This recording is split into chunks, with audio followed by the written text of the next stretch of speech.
আমি আজকে অন্তন বানাইয়ে দেখাবো।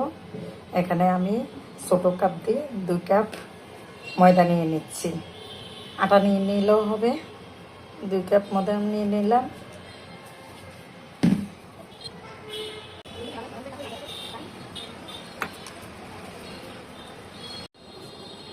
এখন আমি একটু নর্মাল তেল দিয়ে ডোটা রাখতেছি। কিছুক্ষণ পরে আমি আসবো। এটা যেন শক্ত না হয়, সেজন্য তেলটা দেওয়া। এটা কিছুক্ষণের জন্য রেস্টে রাখতেছি।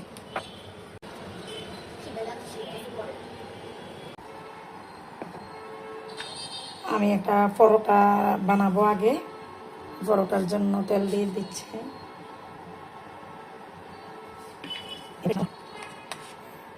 এই যে আমি কর্নফ্লাওয়ার দিয়ে দিচ্ছি।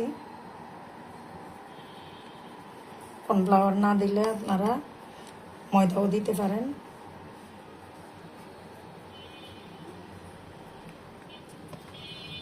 কর্নফ্লাওয়ার দিয়ে দিলাম। এইভাবে আবার দিলাম। ফাটে ফাটে তেল দিতে হবে। আটা দিয়েও করতে পারবেন, সমস্যা নাই। এইভাবে দিলে একটু মচমচা হয়।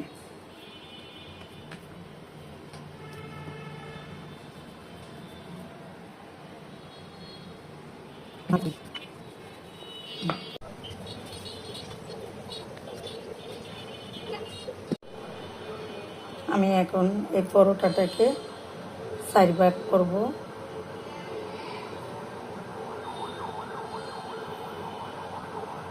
এইভাবে 4 ভাগ করে নিলাম।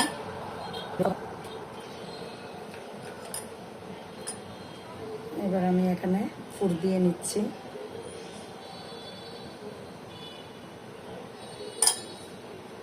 বাসটাকে এইভাবে করব। এটা এইভাবে করে প্রথমে এটা এইভাবে করে ফেলবো। তারপরে এটা আমি আরেকবার এইভাবে দিব। বাস দিয়ে এটা এইভাবে নিয়ে আসবো টেনে। এইভাবে দিচ্ছি। এই যে হয়ে গেল আমার অন্তন।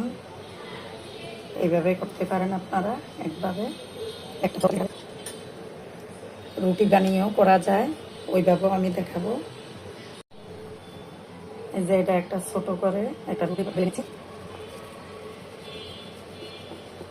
একদম পাতলা করে বেলবো।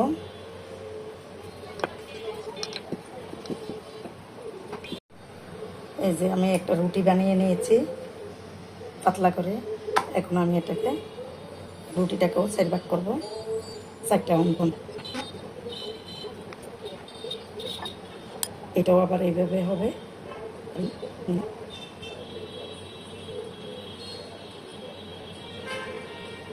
এই যে এটাও এইভাবে হবে। এগুলো আমি এখন তেলে ভাজবো।